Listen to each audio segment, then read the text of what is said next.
certain types of things which you will not find in certain types in China that might be harmful or offensive in the United States. Like, you don't run into certain types of problems. On the other side, you also have minority groups who aren't allowed to say things. You have people who aren't allowed to criticize the government. That's the downside of it.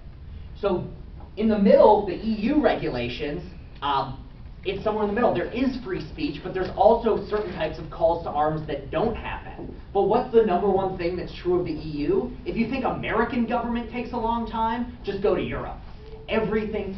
I had a friend in Switzerland who just literally wanted to put a fence in their yard, and it took like 2 years to get all the permissions needed to build a fence because the EU regulations are so complicated. And that's the downside.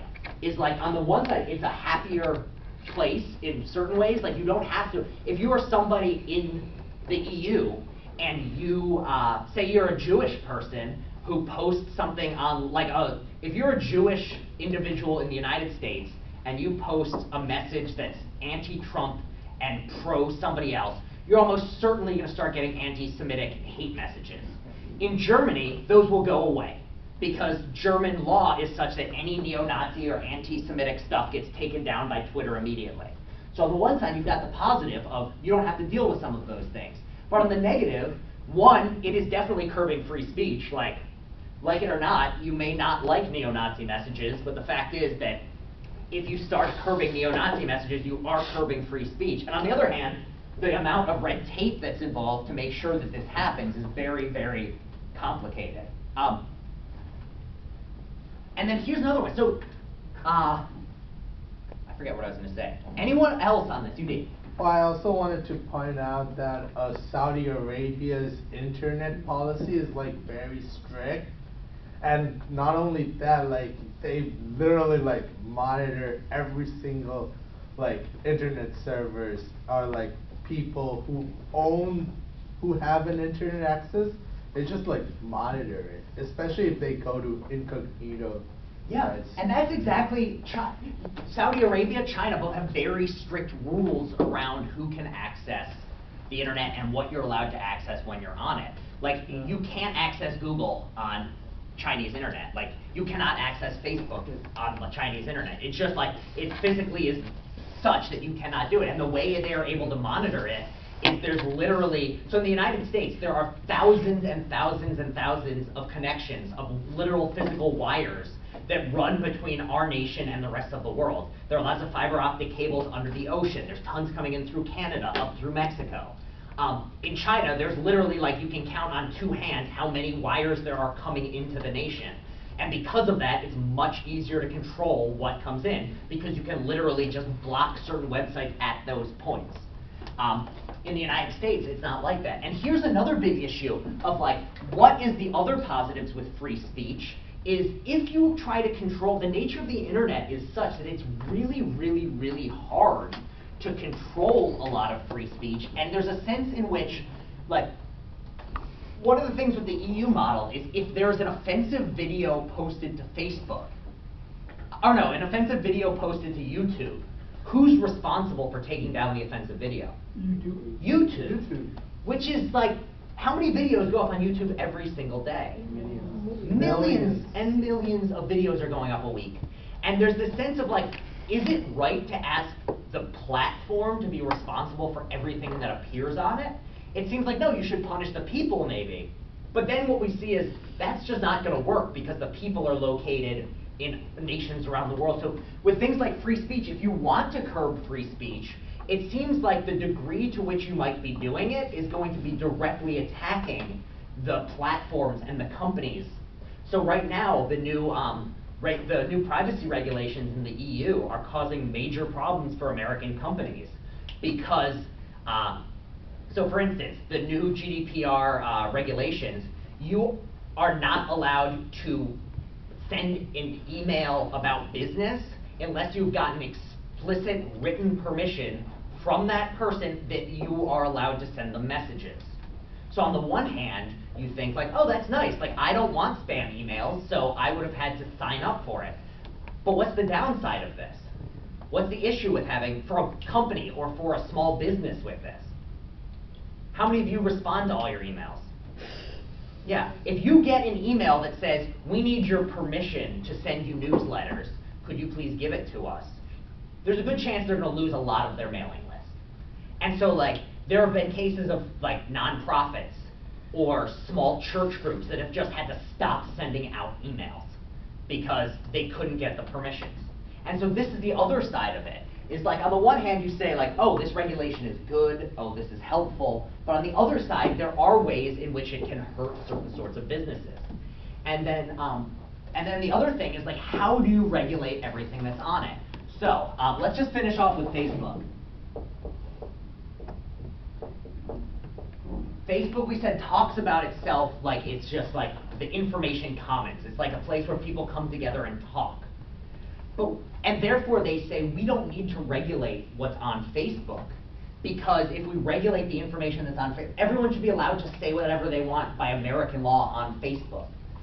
But what very quickly are the issues you run into for that? Why is it that you can't just say Facebook should be allowed to do whatever they want? What is the worry with Mark Zuckerberg just saying we shouldn't have to censor anything?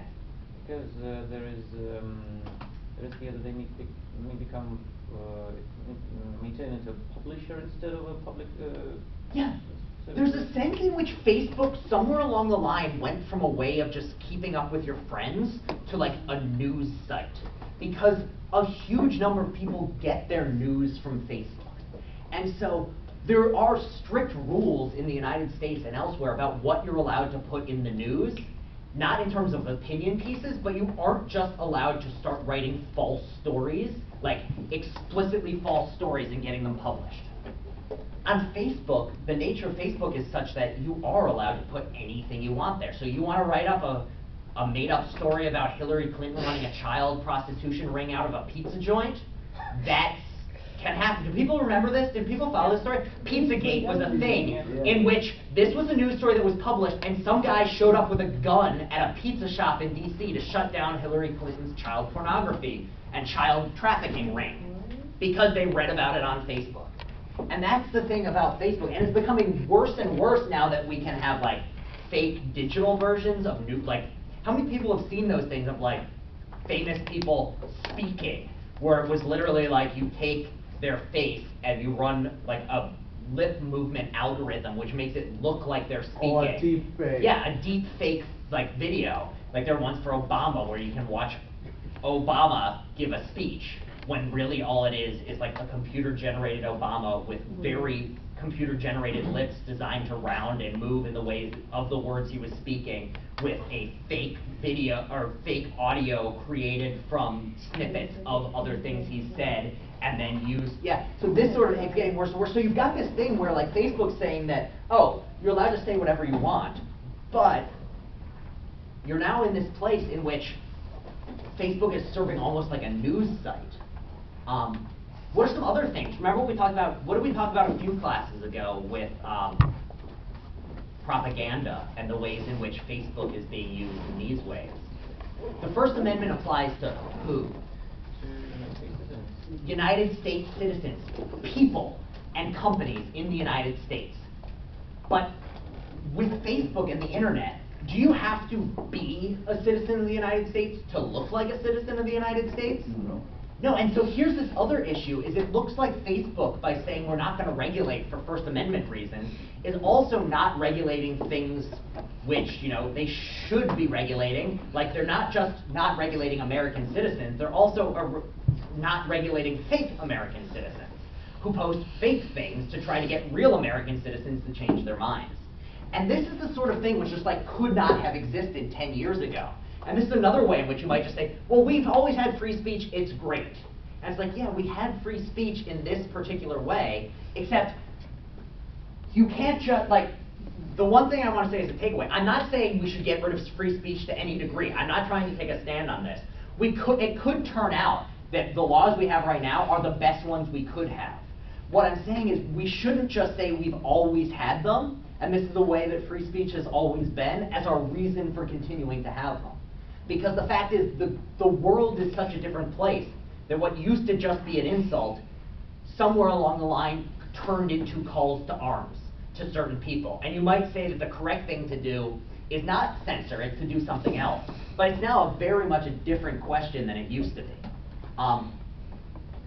So like Facebook these days is having to deal with things. And has anyone, the other issue with this is just, has anyone tried or like followed at all how this sort of regulation goes? And this is a good transition for the next few classes.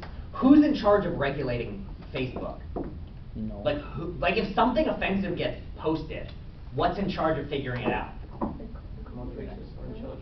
So it's either human moderators, or it's a computer algorithm. What are the problems with using human moderators?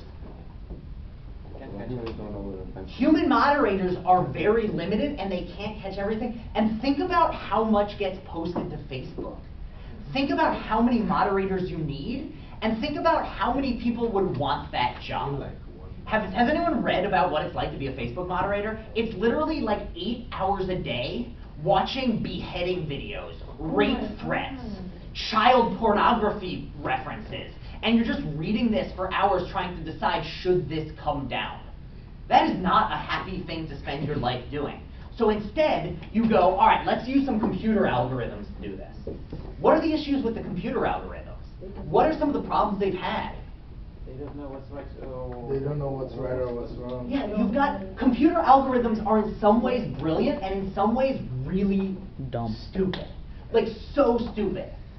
You post a photo of, like, if you put up, like, a painting from the Renaissance, like a famous painting of, like, a nude model posing, there's a good chance that the algorithm's gonna say, that's a naked person, take it down. While you're gonna have somebody, like, dressed in a KKK hood, where it's gonna recognize it as, oh, that's just a person in a Halloween costume. And you're like, oh, that one's allowed, but the painting by Michelangelo, that one's not. An algorithm can't tell this apart. Another one, what is very often being used these days to decide what should be allowed and what shouldn't? Facial recognition. What is the major flaw with facial recognition technology? It's kind of like invades your privacy. So one, it invades your privacy, but two, what else is true of it? What is one of the major issues with facial recognition technology? Who's it really good at telling apart? So I think it is generally better at males, but more importantly, it's really good at telling white people apart. It's really, really bad at telling black people and other people of color apart. If you give a facial recognition program like Michelle Obama and Oprah, there's a pretty good chance it will think they're the same person. Oh, Because wow. this is one of the major issues with a lot of this, Racist which we'll be algorithm. talking about, which is as technology has developed and is being regulated in these ways, a lot of the programs which we use to regulate these things were designed in ways that's built in biases from the programmers. So who are picture a programmer in your head. Just imagine an IT person. Describe them now. What do they look like? Big. They're big. Nerdy. They nerdy. And what also are they? Almost certainly. Antisocial. Maybe antisocial. What pronoun would this person identify with? He. He. Almost certainly a man. Also, what color skin would this person have in your brain? Russian. They They are very often in, like, the stereotype is white or Asian. And as a matter of fact, if you look at the Google statistics are something like Google programmers, it's like 60% white, 30% East Asian, and 10% everybody else. And this is a major issue that we're going to be talking about more in the next few weeks, which is like, this is a problem. And like, if you look and say, like, why is our facial recognition software not working? Well, here's an explanation. You have a whole bunch of white people programming them who most likely, as a matter of fact, are using as subjects other white people. How are you gonna run the test? Well, we're just gonna use the people in the office. Oh, so you're just gonna use the white people you know. And so no, there was also this big thing with, there was a major issue with Pinterest recently that put up a or no, I don't remember if it was Pinterest. There was a really offensive one recently where the facial recognition, I don't know if it was Apple or Facebook, but it was literally confusing African Americans, and it was saying, was this from your trip to the zoo when you saw the gorillas? Oh, no. Yeah, like literally, like on the one hand, this is like it's both horrible and like funny at the same time. Where literally this is your algorithm trying to say, is this, and like these are things where you're like, oh no, if this is the point our algorithms are at, we need a major reset. And so that's what we'll be talking about, is like, when we're regulating, the ways in which we regulate around these problems are using algorithms and things which are incredibly biased in a lot of ways and lead to a lot of issues. And like, what happens with these things are majorly problematic. And that's how I watch the Daily Dose of I already did it, but I'll open it again. No, Daily Dose of Entertainment in class. I Okay. watched it. I watched the entertainment. Well, we can hope that at some point we can wash away all these moral problems, but for the time being, we're For stuck with sure. them. So I will see you all next week. Let me shut off the little thing. And also, your papers are due